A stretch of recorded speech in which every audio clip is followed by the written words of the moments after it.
Today, we will discuss the book, Winning: The Ultimate Business How-To Book by Jack Welch, the former CEO of General Electric. This book is a compilation of Welch's management wisdom, summarizing his experiences at GE to address one core question: how to win in business. Jack Welch, a renowned management guru, boasts an impressive track record. At 45, he became CEO of General Electric, and over 20 years, he increased the company's market value by more than 30 times, propelling it from the 10th most profitable company in the US to the top spot worldwide. Welch candidly shares his management insights and techniques in this book. You might expect such a remarkable book to contain unique management secrets, innovative ideas, or extraordinary methods. However, that's not the case. There's a story about many people attending Welch's speeches, finding nothing novel, and asking why they hadn't achieved GE's success. Welch responded with a smile, saying, "Because you talk about it, and we do it." This simple statement has garnered much admiration from entrepreneurs. Ignoring the story's veracity, it highlights that Welch's management style is indeed straightforward. So, why did his seemingly ordinary methods yield such remarkable success? What stories lie behind this? How can these concepts inspire us? In this interpretation, I'll share Welch's management experiences to help you win in business. The book's authors are Jack Welch and his wife, Susie Welch, who was the editor-in-chief of Harvard Business Review. Welch's works were written with Susie's assistance. First, I'll introduce General Electric and Welch's background, then delve into Welch's 3 key management principles: defining a company's mission and values, being an outstanding leader, and formulating strategy. These principles can effectively help you win in business. Part 1. Background of General Electric and Welch. Jack Welch's career is notable for his lifelong service to GE, shaping his values, work ethic, experience, attitude, and methods.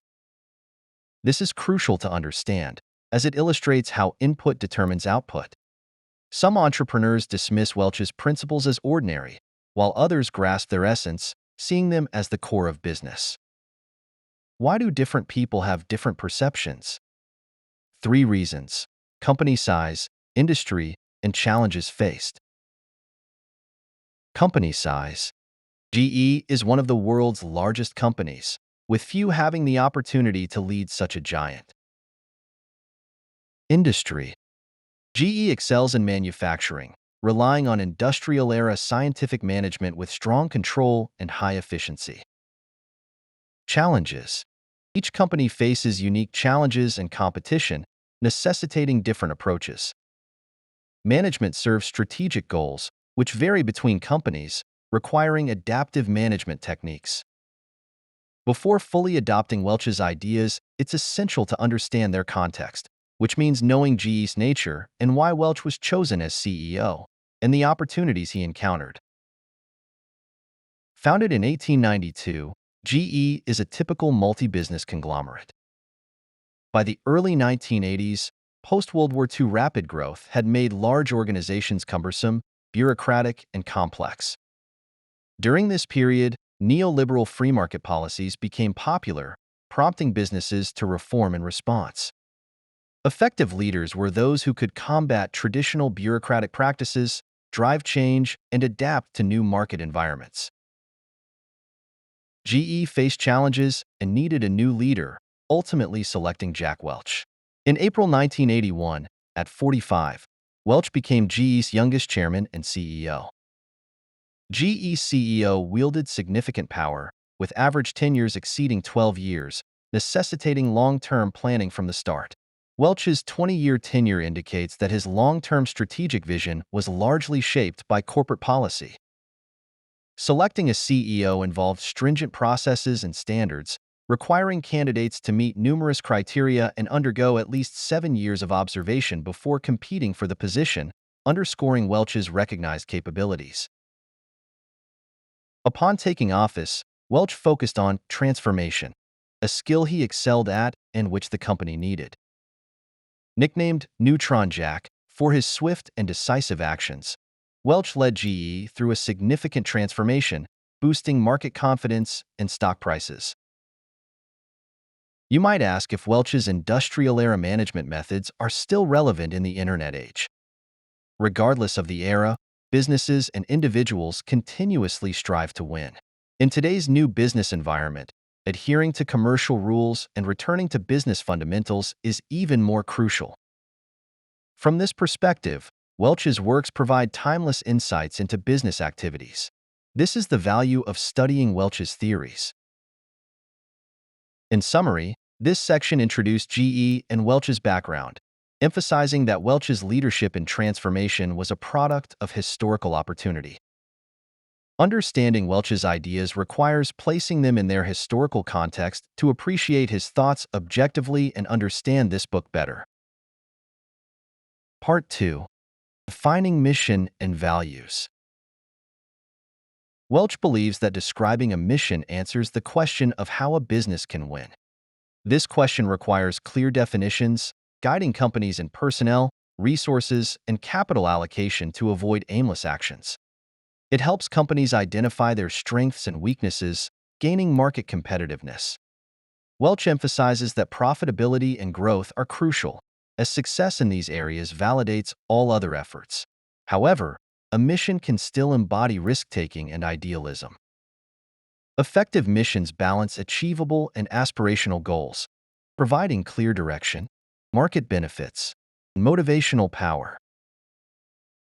For example, from 1981 to 1985, GE's mission was to become the world's most competitive enterprise, requiring each business area to excel. Any underperforming businesses were restructured or sold, exemplifying an effective mission. Establishing a company's mission is the management's top priority, not to be outsourced or delegated. Once established, the mission should be consistently communicated, reiterated in every interaction and meeting. If the mission is the ship's direction, values are the ship's rules. Unlike the mission, values are concrete and actionable, leaving little to interpretation. They must be implemented through specific actions, consistently demonstrated. GE's values include implementing best practices and embracing change-driven opportunities, reflecting concrete, actionable guidelines. Welch believes values should be detailed into actionable principles, easily remembered and embodied by employees. Leaders must repeatedly emphasize the importance of values. While both mission and values are crucial, they can sometimes conflict in practice. For instance, a competitor's market entry might force price cuts, undermining your mission of competitiveness through superior customer service.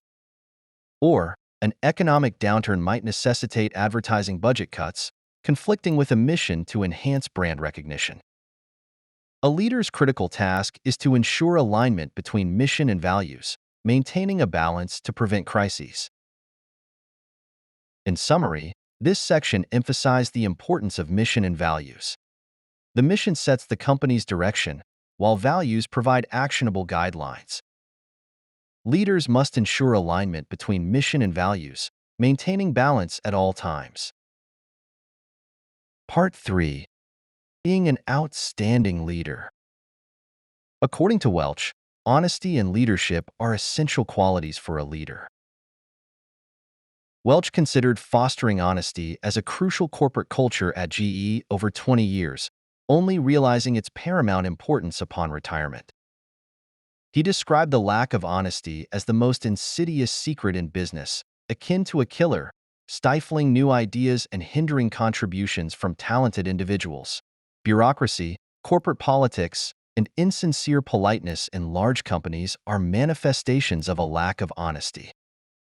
You might wonder why honesty, a seemingly simple habit or quality, is so vital yet challenging to practice. Welch explains that honesty is counterintuitive. Dishonesty is a self-protection mechanism. For example, you wouldn't openly criticize a neighbor's cooking if it's unappetizing, as it would make you disliked. Similarly, if you dislike a gift, you can't express it outright, as it would hurt the giver's feelings. We often use dishonest language to maintain safe relationships, avoiding unnecessary conflicts and repairing relationships, which can be troublesome. Dishonesty is a means of self-preservation.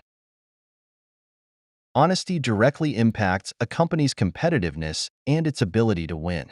For instance, large companies like GE didn't fully embrace honesty before the 1980s because it wasn't necessary. Post-World War II, these companies, part of the military-industrial complex, cooperated as oligarchs without competition and global rivalry. However, the influx of high-quality, affordable Japanese products into the U.S. market exposed the weaknesses of American companies, making efficiency crucial for survival. Enhancing efficiency requires fostering honesty, encouraging talented individuals to challenge company strategies and values, and allowing free expression and communication. This boosts corporate efficiency, individual success in the workplace, and corporate competitiveness in a globalized market. How can honesty be promoted? Welch suggests no special techniques. Leaders should encourage, praise, and constantly discuss honesty, setting honest individuals as role models. Leaders must lead by example, speaking truthfully and demonstrating that honest individuals are safe and accepted. Initially, honesty might seem strange, but once accepted, it enhances cooperation among colleagues. In addition to honesty, Welch has unique views on leadership. In the book, there's a story where a reporter asked Welch what legacy he would leave. Welch disliked the term legacy as it sounded arrogant, more fitting for presidents or prime ministers. Instead, he hoped people would remember him for helping others realize that great leadership aids in others' growth and success. Welch defines leadership as focusing on others' growth after becoming a leader. Before leadership, personal growth is paramount.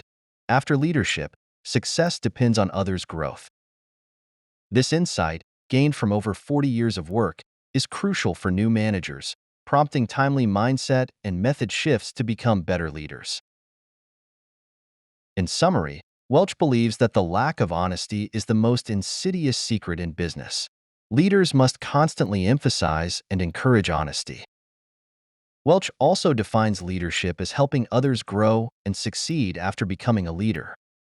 This insight is vital for new managers, enabling them to become better leaders through timely mindset and method shifts. Part 4. Formulating strategy. One of Welch's most frequently asked questions is how to choose a strategy. While many consider it a significant and challenging task, Welch's view on strategy is straightforward. It's about how to compete. He uses a small pizza shop example in Boston, where the strategy is to make the pizzas taste exceptionally unique and consistently better than any nearby pizzerias. This small shop can't compete on decor, service, or price, so its only advantage is the taste. In other words, the shop's strategy lies in its seasoning. Welch's famous number 1 or number 2 principle dictates that any GE division must be an industry leader or be eliminated.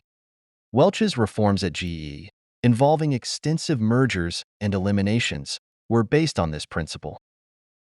Many thought GE's goal to lead in every industry was their strategy, but Welch clarified that it was a publicity tool. The reality was that their business was severely impacted, requiring them to cut uncompetitive divisions and focus on high-value products and services. Even a well-funded company like GE couldn't satisfy everyone, let alone smaller companies. The primary strategy principle is to avoid the masses, strengthen your strengths, and steer clear of areas without a competitive edge. Once determined, the strategy shouldn't change often. Leaders must repeatedly communicate their main direction, as frequently changing strategies indicate underlying problems. Simply put, selecting and executing a competitive advantage is the essence of strategy. Welch outlines 3 steps for formulating a strategy effective for any business or industry, regardless of location. Set a big direction for the business. Find smart, practical ways to quickly gain sustainable competitive advantage. This involves inviting knowledgeable individuals, taking a few days to several months, and creating a business plan-like document. It should clarify strengths, weaknesses, current market state, and possible future states, culminating in an objective, comprehensive evaluation. Ask these questions. What is the current competitive landscape? Who are the competitors, big or small, new or old? What market share do they hold globally and in each country? Which market are you best suited for? What are the industry characteristics? Mass market, high value added, or in between? Long or short cycle? Where is it on the growth curve? What factors determine profit margins? And what are each competitor's strengths and weaknesses? Are their products excellent? How much do they invest in R&D? How strong are their sales capabilities? How performance-oriented is their culture? And who are the main customers in the industry, and what are their purchasing habits? What significant moves have competitors made in the past year that could change the market? Has anyone introduced game-changing products, technologies, or sales channels? Have new entrants appeared, and how did they perform last year? How did your performance last year impact the competitive landscape? Have you acquired businesses, launched new products, poached key sales personnel, or obtained new technology licenses? Have you lost any competitive advantages, an outstanding sales manager, a unique product, or proprietary technology? What potential variables concern you for the next year? What could competitors do to eliminate you? What new products, technologies, or game-changing moves might competitors introduce? Or are there potential mergers or acquisitions against you? What moves can you make to change the competitive landscape? Mergers, new products, globalization? How can you ensure customer loyalty, making them more reliant on you than others? Second steps. Put the right people in the right positions. This step is complex, as different people have different characteristics. Discovering and placing them is a leader's primary daily task. GE's vast talent pool required Welch to constantly seek out potential talents, valuing them highly and continuously recruiting. Third steps. Continuously optimize practical experience. Identify issues, review, and solve problems during execution, using each mistake and lesson to iterate and enrich practical experience, ultimately becoming the best in the field. Welch's three-step strategy formulation boils down to finding direction, finding people, and optimizing processes. While these steps are highly generalized, they undoubtedly pose execution challenges. Welch simplifies the method not to trivialize it, but to avoid making strategy formulation seem overwhelmingly complex. It requires significant effort, but is achievable. Welch's simple model helps clarify thinking, and if you ever struggle with strategy, consider the pizza shop example. Its strategy lies in the seasoning. In conclusion, strategy is crucial, but maintaining a consistent strategy is even more vital. When dealing with strategy issues, focus less on contemplation and more on action. Successful businesspeople rarely dwell on strategy, emphasizing management details instead. Strategy is a broad action plan, adaptable to market fluctuations but generally stable. Understanding the characteristics and value of strategy helps businesses find their survival method in the market and win. By now, we covered the book's content in 4 parts. First, we introduced GE and Welch's background, highlighting that Welch's leadership and transformation was historically driven. To understand Welch's ideas, we must place them in their historical context, appreciating his thoughts objectively and learning from his wisdom. Next, we discussed the importance of mission and values. The mission sets the company's direction, while values provide actionable guidelines. Leaders must ensure alignment between mission and values, maintaining balance at all times. Then, we covered Welch's understanding of leadership. He believes that honesty and leadership are essential qualities for outstanding leaders. Welch considers the lack of honesty as the most insidious secret in business. Leaders must constantly emphasize and encourage honesty. We also discussed Welch's view that leadership involves helping others grow and succeed after becoming a leader. Finally, we explored Welch's understanding of strategy. He views strategy as choosing how to compete, focusing on strengths and expanding them. Strategy involves finding direction, finding the right people, and optimizing processes. Once said, strategies shouldn't be frequently changed. Adhering to these principles, despite occasional failures, ensures a company moves closer to success. It's important to note that Winning was written after Welch retired, receiving both praise and criticism. Economists analyzed Welch's company, identifying two main issues. Welch's extensive acquisition strategy increased GE's risk, as evidenced by GE's significant inventions occurring before his tenure, while his post-tenure focus on acquisitions shifted GE's core business from manufacturing to finance, planting seeds for future crises. After Welch's departure, GE's stock plummeted, and its performance sharply declined. Additionally, Welch's singular corporate culture approach militarized GE, lacking diversity and hindering adaptation to new era requirements. Understanding these points is crucial when interpreting his theories. Business is a game, and winning requires adhering to basic rules and returning to fundamentals. As Welch said, he dedicates this book to those who love business, strive for excellence, and seek success in their careers and lives daily. Welch's concept of winning isn't just about market competition, but fostering a habit of success. That's the essence of this book. The original book link is attached at the end for further reading. You can also click the share button below the video to share this book with your friends. Congratulations, you've just finished another book.